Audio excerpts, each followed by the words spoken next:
In 1573, a man named Franz Schmidt walked into a torture chamber in Nuremberg, Germany. He was 19 years old. Over the next 45 years, he would personally execute 361 people and torture hundreds more. And he kept a diary of every single one. Today I executed Hans Steger, a thief, by hanging. He confessed to stealing bread and 3 chickens.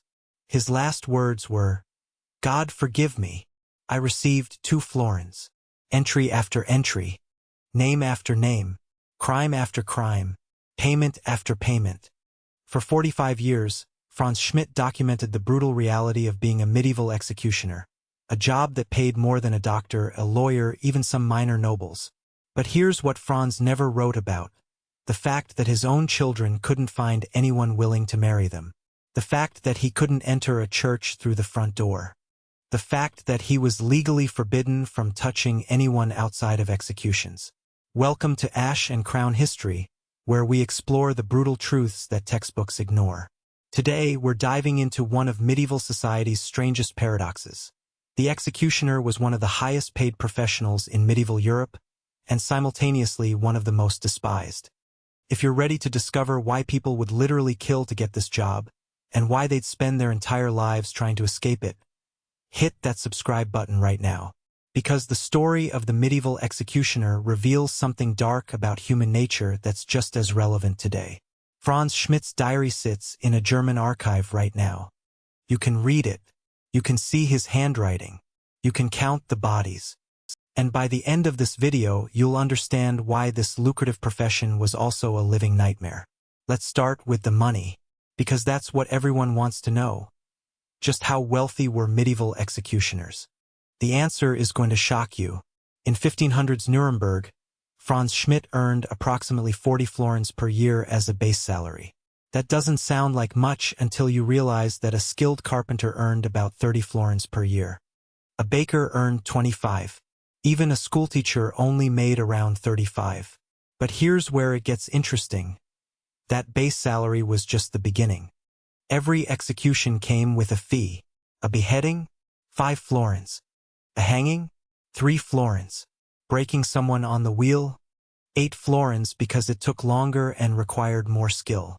Burning at the stake? 6 florins. Then there were the extras.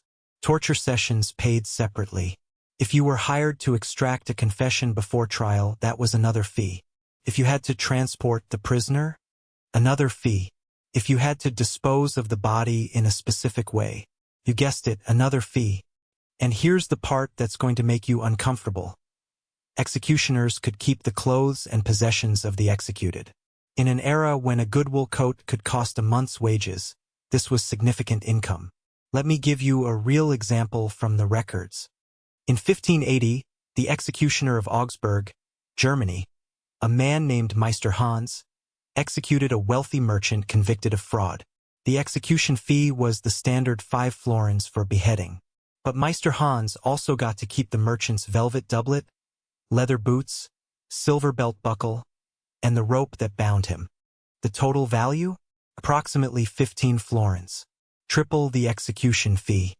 By the end of a busy year, and trust me, medieval justice kept executioners very busy. A successful executioner could earn 80 to 100 florins annually.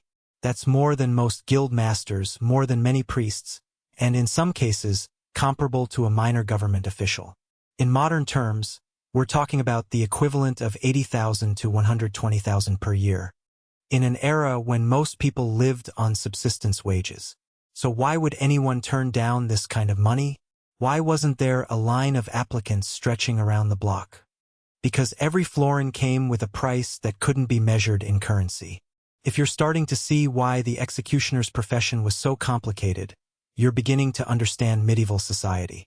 And if you want to explore more of these dark historical paradoxes, subscribe to Ash and Crown History. We're building a community that isn't afraid to examine the uncomfortable truths about our past. Now let's talk about what it actually costs to be an executioner. And I'm not talking about money. Medieval European society, 0. They were classified as dishonorable people, a legal category that included prostitutes, gravediggers, tanners, and anyone who worked with dead bodies or human waste. This wasn't just social prejudice. This was law. In most German cities, executioners were required to live outside the city walls. They couldn't enter taverns. They couldn't join guilds. If an executioner touched you accidentally in the market, you could demand compensation because you'd been contaminated by contact with a dishonorable person. Churches had separate entrances for executioners, usually a back door, sometimes just a window they could stand at to hear the service without actually entering holy ground. Some churches refused them entry entirely. But here's where it gets truly dark. This dishonor was hereditary. Your father was an executioner? Congratulations, you're tainted for life. Your grandfather was an executioner? Still tainted. The stain could last for generations. Franz Schmidt knew this intimately. His father, Heinrich Schmidt, had been an executioner, which meant Franz was born into a profession he never chose, with a stigma he could never escape. Let me read you something from Franz's diary, written in 1578. My daughter turned 16 today. 3 suitors have approached me in the past year. All 3 withdrew their offers when they learned who her grandfather was. She asked me today why God made her this way. I had no answer. This is the hidden cost of being an executioner.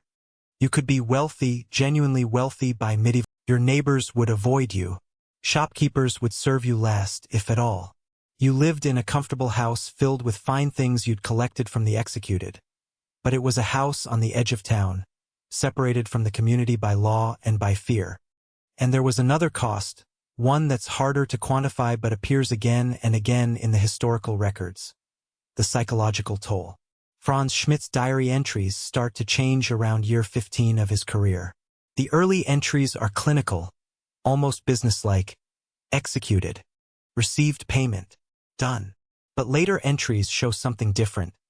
Today I beheaded Margarete Dahlin, convicted of infanticide.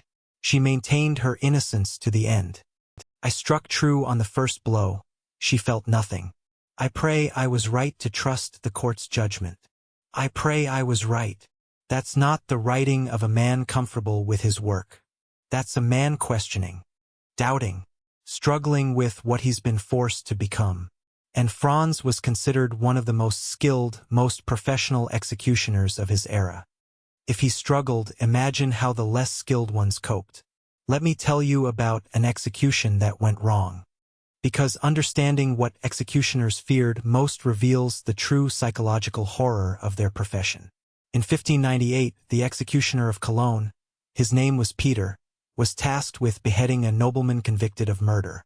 Beheading a nobleman required absolute precision. One clean strike. Anything less was considered torture, and torturing a nobleman was a crime. Peter was nervous. The crowd was massive, over 2,000 people. The nobleman's family was there, watching. The pressure was immense. Peter raised his sword and struck.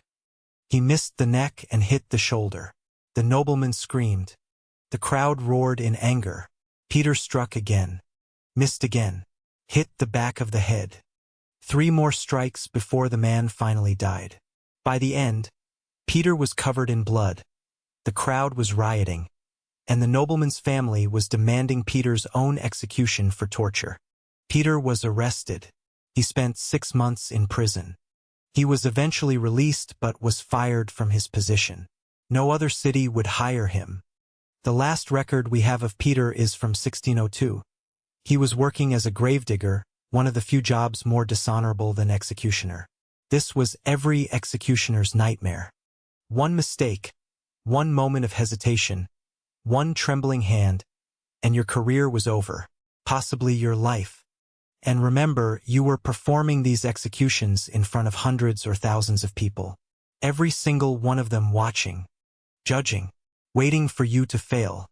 The pressure was immense. The stakes were life and death, yours and the condemned person's. And you had to do it over and over, sometimes multiple times per week, for decades. Is it any wonder that executioners developed coping mechanisms? That they turned to alcohol or religion or, like Franz Schmidt, to obsessive record-keeping?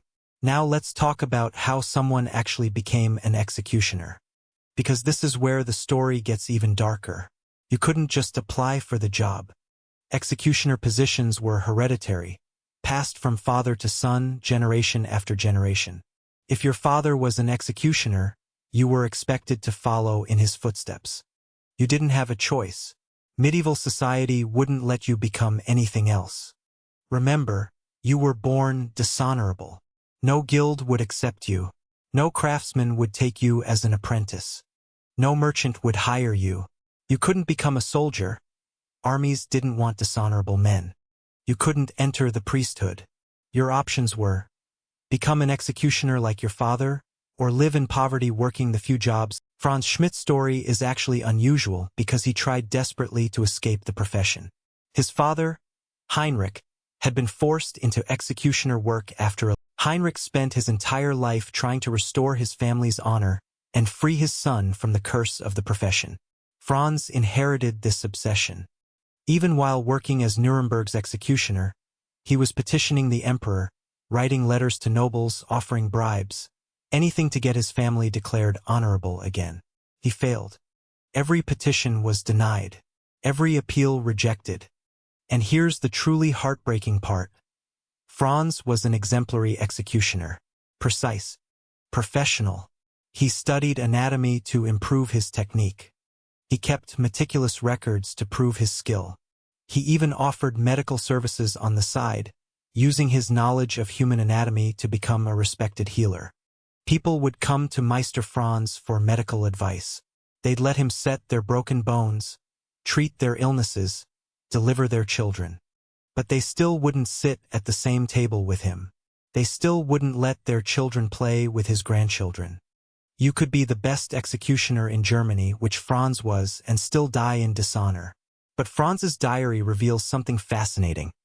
Despite his desperate attempts to escape the profession, he took pride in his work. Listen to this entry from 1584. Today I executed Andres Froschel, a murderer who killed 3 men in tavern brawls. The beheading was clean, one stroke, as is proper. The crowd acknowledged my skill with applause. It is a small honor, but I take pride in it. If I must be an executioner, I will be the finest executioner in the empire. This is the paradox of the medieval executioner. Franz hated what he was. He spent 45 years trying to escape it. And yet, he also took pride in his skill, in his professionalism, in doing the job right. Because in a world that gave him no choice about his profession, the only thing he could control was how well he performed it. Let me tell you, because understanding the skill required helps explain why executioners were paid so much, and why they were so feared. Beheading sounds simple. Raise sword. Swing sword. Done. In reality, it was incredibly difficult. You're trying to sever the neck of a usually moving, terrified person with a single sword stroke. The neck contains bone, muscle, ligaments, and arteries, all of which resist cutting. Executioners spent years practicing. They'd use straw dummies, dead pigs, even corpses from graveyards to perfect their technique. They studied angles, force, blade sharpness, stance, grip strength. Franz Schmidt's diary describes his training in chilling detail. Father made me practice the stroke 1,000 times on the wooden post before he allowed me to assist him. Then 1,000 more times on the carcass of a pig. Only when I could sever the pig's neck cleanly, in one stroke, 10 times in succession, did he deem me ready to observe an actual execution. Witnesses described victims whose heads fell off while their eyes were still blinking, their mouths still moving. But an unskilled executioner? That's when things got horrific. There's a documented case from 1537 in Munich where an executioner needed 11 strokes to behead a victim. 11. The crowd rioted. The executioner barely escaped with his life. This is why cities competed for skilled executioners. This is why they paid premium wages. Because a botched execution wasn't just embarrassing. It could spark riots, undermine faith in justice, even threaten the government's authority. And different execution methods required different skills. Hanging required knowledge of knots, drop distances, and body weight. Do it wrong, and the condemned person would strangle slowly for minutes. Do it right, and the neck would snap instantly. Breaking on the wheel, one of the most brutal execution methods, required precision, timing, and force. You had to break the limbs in a specific order, using a specific tool, applying specific amounts of force. Too little and the person wouldn't die. Too much and you'd kill them too quickly, defeating the method's purpose. Burning at the stake required knowledge of wood types, fire building, and wind conditions. A merciful executioner would secretly strangle the victim or build the fire hot enough to cause smoke inhalation before the flames reached them. A cruel executioner would build a slow fire and make the death last hours. These weren't just brutes swinging axes. These were skilled professionals who'd spent years mastering their craft. And they guarded their secrets carefully. Executioner families formed something like guilds, though they couldn't join official guilds due to their dishonorable status. They'd meet in secret, share techniques, trade tools, and protect their monopoly on specialized knowledge. Because here's the thing, if execution became easy, if anyone could do it, then executioners would lose their value. Their high wages would disappear. So they cultivated an air of mystery. They developed secret techniques. They created specialized tools that only they knew how to use. They made themselves indispensable. Franz Schmidt even developed his own blade design, a slightly curved sword that he claimed made beheadings cleaner and faster. Other executioners tried to copy it. He refused to share the exact specifications. This was a man who wanted desperately to leave his profession. But he was also a man who'd spent his entire life mastering a craft, and he protected that mastery fiercely. If you're fascinated by how medieval professionals protected their trade secrets and maintained their status, you need to subscribe to Ash and Crown History. We explore the hidden mechanisms of medieval society that shaped everything from economics to social structure. Hit that subscribe button and turn on notifications. You won't want to miss what's coming next. Now let's talk about something that rarely gets mentioned in discussions of medieval executioners. They weren't just executioners. See, executing people was irregular work. Even in large cities, you might only have a few executions per month. That's not enough to fill your time or maximize your income. So executioners developed side businesses. And these side businesses reveal something fascinating about medieval attitudes toward death, dishonor, and expertise. Franz Schmidt, along with most executioners, practiced medicine. Yes, medicine. Here's the logic. Executioners had unparalleled knowledge of human anatomy. They'd cut open more bodies than most physicians ever saw. They understood bones, muscles, organs, circulation. People would come to Meister Franz with broken bones, dislocations, tumors. He'd treat them, often successfully, using knowledge gained from years of dissecting executed criminals. His diary records over 15,000 medical cases. 15,000. This man treated more patients than most university-trained physicians of his era. But here's the twisted part. These same people who sought his medical expertise wouldn't eat at the same table with him. They'd let him set their broken legs, but they'd still cross the street to avoid touching him. You could trust an executioner with your life in a medical emergency, but you still considered him fundamentally unclean. Executioners also controlled another lucrative market: body parts.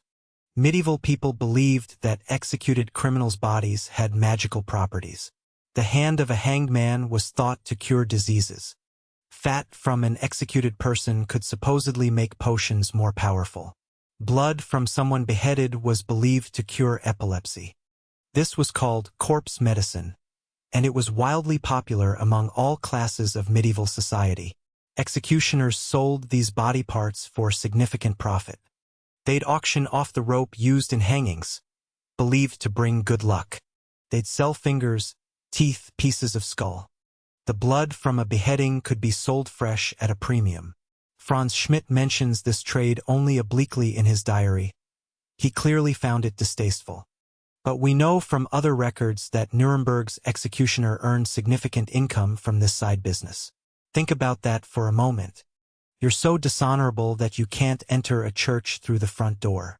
But nobles are literally paying you for pieces of the bodies you've executed, which they believe will cure their ailments.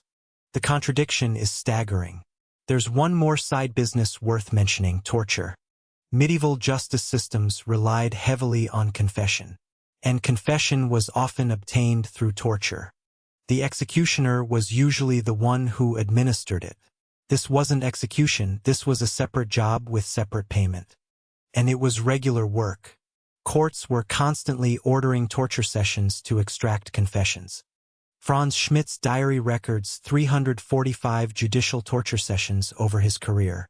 That's nearly one per month for 45 years. The methods were horrific. Thumbscrews. The strappado, suspension by the wrists. The rack, the boot, crushing the legs. These weren't Hollywood props. These were real devices. Too little and you wouldn't get a confession. Too much and the victim might die before trial, which was a serious legal problem. This required skill, knowledge, and a level of emotional detachment that's hard to comprehend. Franz writes about torture sessions in the same clinical tone as his executions. Applied the strappado 3 times. Subject confessed after the second application. Received 1 florin for the session. No emotion. No judgment. Just the facts. How do you develop that kind of detachment? How do you torture someone on Monday, execute someone on Wednesday, and set a child's broken arm on Friday? The answer is you compartmentalize. You build walls in your mind. You convince yourself that you're just doing a job, following orders, maintaining order. Does that sound familiar? It should, because this exact psychological pattern appears in every era, in every society that normalizes systematic violence. The medieval executioner is a mirror, and what we see reflected is the human capacity to rationalize anything, to commit terrible acts while convincing ourselves we're just doing our job. Let's talk about what happened when executioners tried to quit, because this is where the story reveals its darkest truth. Remember, executioner positions were hereditary. Your father was an executioner, so you became an executioner. Your son would become an executioner after you. It was a cycle that could last generations. And breaking free was nearly impossible. Franz Schmidt spent his entire career trying to restore his family's honor. He petitioned the emperor multiple times. He hired lawyers to argue his case. He even offered substantial bribes to court officials. All rejected. But Franz had one advantage. He was the executioner of Nuremberg, one of the most important cities in the Holy Roman Empire. He had connections. He had money. He had influence. Most executioners had none of these things. In 1617, after 45 years as Nuremberg's executioner, Franz finally convinced the city council to grant him an official letter declaring him honorable. It took a direct intervention from the emperor himself. Franz was 63 years old. He'd spent his entire adult life fighting for this. And when he finally received it, he retired immediately. He'd won. He was free. His children and grandchildren could now join guilds, marry freely, live as normal citizens. But here's the heartbreaking epilogue. Franz's diary entries after his retirement show a man struggling with purpose. For 45 years, his identity had been defined by his profession. He'd hated it, fought against it, but it was who he was. Now suddenly he was just another old man. The skills he'd spent a lifetime mastering were useless. The knowledge he'd accumulated was unwanted. The meticulous records he'd kept seemed pointless. His final diary entry, written in 1634, reads, "I am 80 years old. I have been a free man for 17 years. My grandchildren know nothing of my former profession. They are respected citizens, married into good families, living honorable lives. I have achieved what I set out to achieve. And yet, I confess that I missed the clarity of my former life. I knew my purpose. I knew my duty. Now I am adrift." Franz Schmidt died in 1634, a free man. But he died wondering if freedom was worth the price. Most executioners never escaped. They died in their dishonor, passed it to their sons, and watched the cycle continue. And some who tried to escape paid a terrible price. There's a documented case from 1502 of an executioner in Frankfurt who tried to quit and become a merchant. He'd saved enough money to buy a shop. He had the right to do so. Legally, he was a free citizen. The city's merchant guild found out. They didn't want an unclean person in their ranks. They lobbied the city council. They threatened riots. They claimed that having an executioner in their guild would contaminate their trade. The council revoked the man's merchant license. They ordered him back to his executioner position. When he refused, they arrested him for abandoning his post. The man hanged himself in prison. This is what it meant to be a medieval executioner. You could be wealthy, you could be skilled, you could be respected for your abilities, but you could never be free. Now let's connect this to today, because the story of the medieval executioner isn't just medieval history. It's a pattern that repeats throughout human civilization. Think about the logic of medieval society. We need someone to do this terrible job. We'll pay them well, but we'll also make sure everyone knows they're tainted by it. We'll benefit from their work while making sure they can never fully join our society. Sound familiar? Today, we don't have executioners walking our streets, but we have people who do society's dirty work: slaughterhouse workers, crime scene cleaners, prison guards, social workers who remove children from homes. We need these jobs done. We benefit from them. But do we honor the people who do them? Do we pay them properly? Do we provide them with mental health support? Or do we look down on them, pay them poorly, and blame them when the system fails? The medieval executioner teaches us something uncomfortable about human nature. We're very good at creating systems where someone else does the dirty work, bears the psychological burden, and carries the social stigma, while we benefit from the result and feel superior. Medieval society needed order. They needed crime to be punished. They needed a justice system. But they also needed someone to blame for the violence inherent in that system. The executioner was perfect for this role. He did the killing so the king, the judge, the jury, and the crowd could maintain the fiction that they were civilized. He absorbed the guilt so they could sleep at night. And in exchange, he was paid well and hated thoroughly. We still do this. We've just gotten better at hiding it. We outsource disposal of the bodies we don't want to see to. The methods have evolved, but the psychological pattern remains. Society needs dirty work done, so we find people to do it, pay them to take on the moral burden, and then ostracize them for being the ones who do what we demanded. Franz Schmidt's diary is a mirror, and what we see reflected isn't medieval barbarism. It's us. Here's the final lesson from the medieval executioner. The price of doing society's dirty work isn't just measured in florins or dollars. It's measured in honor, in social standing, in psychological burden, in the weight of knowing that you're necessary and reviled in equal measure. Franz Schmidt earned a fortune. He lived comfortably. He provided for his family. And he spent 45 years trying to escape a profession that paid him well but cost him everything that makes life worth living. The medieval executioner was one of the highest-paid professionals in Europe and simultaneously one of the most miserable. That's not a contradiction. That's the point. Because some jobs pay you in money to compensate for what they take from your soul. If this deep dive into the medieval executioner made you think differently about work, about honor, about the price we pay for the jobs we do, then you need to be part of the Ash and Crown History community. We don't just tell you what happened in history. We show you why it matters today. We explore the patterns that repeat, the systems that endure, and the uncomfortable truths that connect past and present. Hit that subscribe button right now, turn on notifications, and drop a comment telling me, what modern professions do you think carry the same burden as medieval executioners? What jobs do we need done but don't want to think about? What's the real cost of doing society's dirty work today? Share this video with someone who thinks history has nothing to teach us about modern life. Let's start a conversation about the price of honor, the burden of necessary work, and what we're willing to sacrifice for security. Thanks for watching Ash and Crown History. I'll see you in the next one, where we'll explore more dark truths that connect our past to our present. Franz Schmidt kept a diary for 45 years, documenting 361 executions. He thought he was recording his work. He was actually recording human nature. And that record is still teaching us, nearly 400 years later. Stay curious. Stay questioning. And never forget, the jobs we pay people to do reveal more about us than about them.